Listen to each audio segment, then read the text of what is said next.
After leaving Frontenac Thursday afternoon, spending the night at the Chamberlain, South Dakota rest stop, Friday morning I was on the road again. Through Rapid City, continuing on I-90 northwest up to Sturgis, and then I took the U.S. alternate 14 exit west.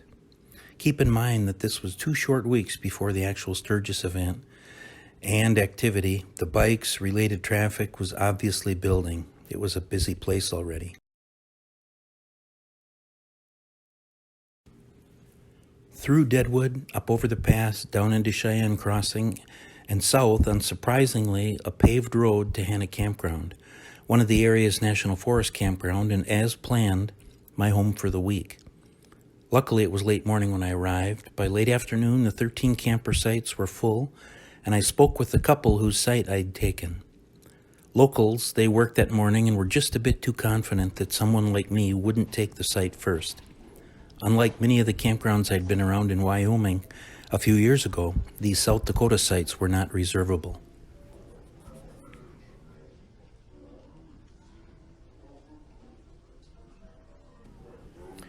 After lunch, I rode into Lead to recon potential store, fuel, and food locations, and then, using the address that my brother had shared with me, rode up the steep side hill streets to the house that his friends own and where he stays while attending Sturgis activities. All well and good, but I simply could not wait to get out of town, off the pavement and onto roads that I'd made the trip for in the first place. I began both this week and the Wyoming week without any real plans other than to make daily loops from camp headquarters. But this first trip was planned, at least as far as Savoy was concerned. Up Spearfish Canyon, one of the famous Bike Week rides as far as Savoy, and then on to the gravel to continue on from where I'd managed to drive when visiting in the car a few months ago. I'm going to take a break in the action here to explain why something didn't happen that I really wanted to happen, namely recording of my GPS tracks. As you've seen many times in my blog posts, I almost always keep a history of my rides, the breadcrumbs, if you will, and post those trips to give a reference and some perspective of where I go and often why. You could successfully argue with me about the entertainment value, but using the tracks and my photos to go back and link the places with the photos is a huge boost for my fading memory. I don't always need it, but I sure like to be able to do it. Here is what was recorded the last 3 days while I was in Wyoming the following week, each color representing a corresponding day's ride. My Zumo unit does not allow me to change the frequency of recorded points. Other units, my Oregon for example, does. This map, showing 3 days worth of riding west of Centennial, Wyoming, is 9,988 points, and in this case, covers a riding distance of only 247 miles. 10,000 points at 75 miles an hour on the interstate would cover many more miles. The Zumo is using an algorithm that pairs time and distance, stopped, going slow, or going fast.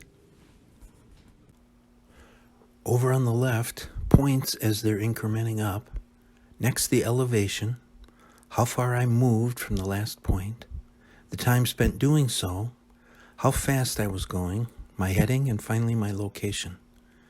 As I mentioned in going back to analyze where and when I was at a certain point, there's powerful information here. Zoomed in on a track, the distances between points tell me relatively whether I was going fast or slow.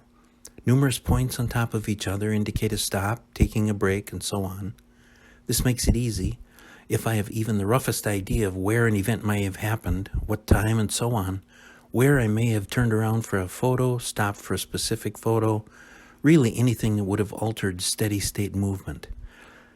Especially handy if I have a time or remember a time that something happened. That would be recorded as well. But as I mentioned, for most of my trip, I have none of that. Here's a general look, centered around the northwest corner of the Blackhills area that I spent the week in, Hanna Campground right in the circle. The area the most intensely covered during my time there was up to the northwest. Rapid City over to the east, a large part of the Blackhills National Forest, is actually in Wyoming over on the western side. Here's a rough estimation of the places that I explored while I was in the Black Hills. I pretty much went out in every direction, trying to get as much coverage as I could, but primarily interested in the northern side of the Black Hills. Only a matter of a few weeks before I left on the trip, I managed to discover the Avenza app, especially the integration with the free National Forest motor vehicle use maps put out by the Forest Service. The paper versions are available. I have many copies, and while they are easy to use as reference at home, carrying them and using them on the bike is a bit cumbersome, certainly compared to using the app on a smartphone. What I was delighted to find was that even with no cell service, the GPS signal on my phone always worked. All I needed to do was start the app, hold the phone for a minute or so, and a bright blue dot would appear on the screen, my exact location on the map.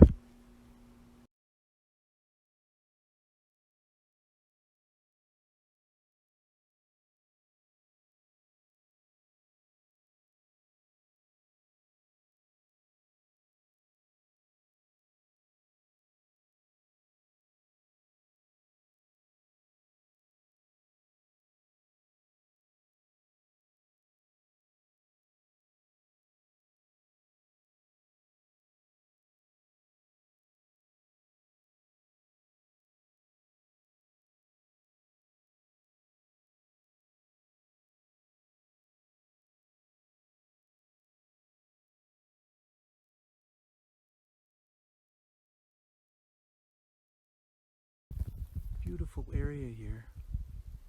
Another spot where the tornado that went through, I think it was last year, just before Sturgis,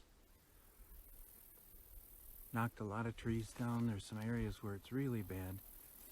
Here it's just spotty.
I had been up to the Terry Peak ski area, but I wanted to see Terry Peak itself. I had been told that there was a viewing stand up there, an observation deck, so I wanted to go take a look.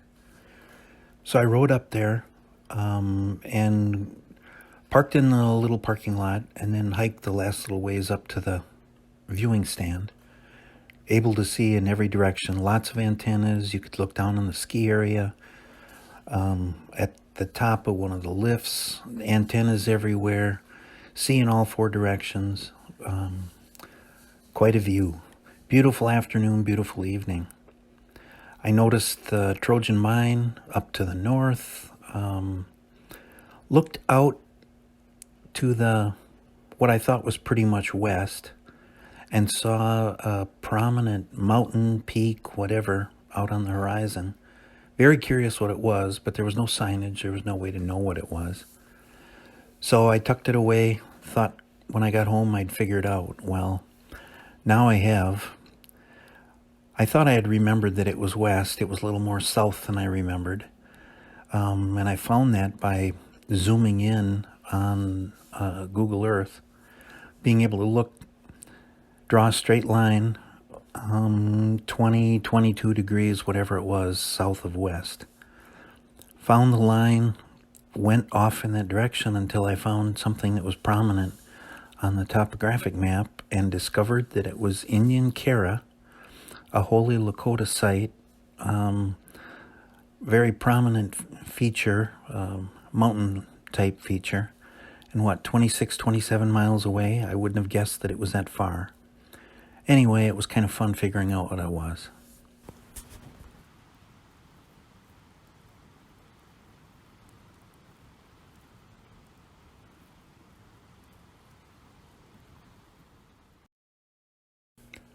The next day, I decided to go southeast, taking the back way out of Hannah Campground, past the Lead Country Club, highest golf club east of the Rockies, and down 205 to Rochford, the place that everyone said I'd need to go for a great burger.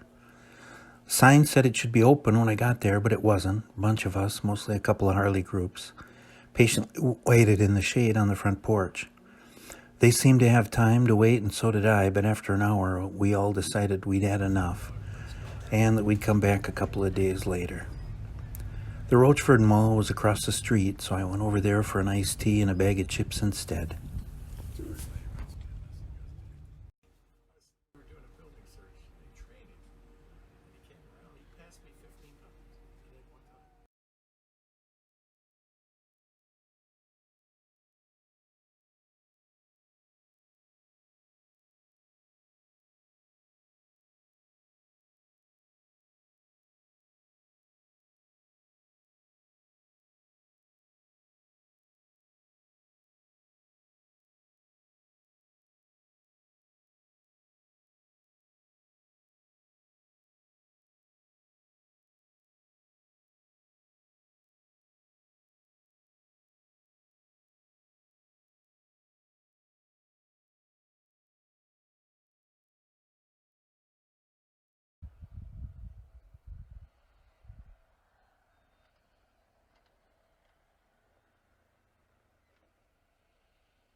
Pine trees and pastured cows.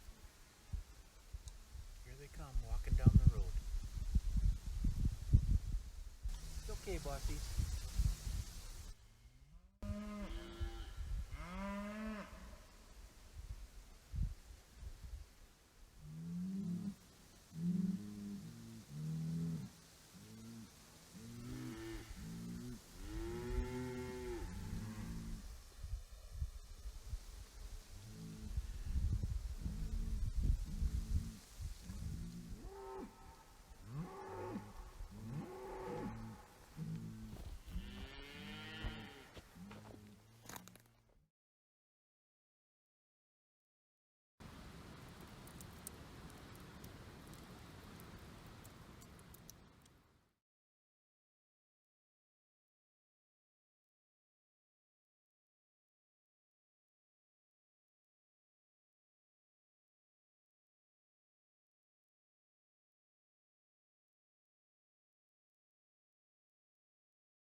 Once again on another property boundary of the National Forest and private land.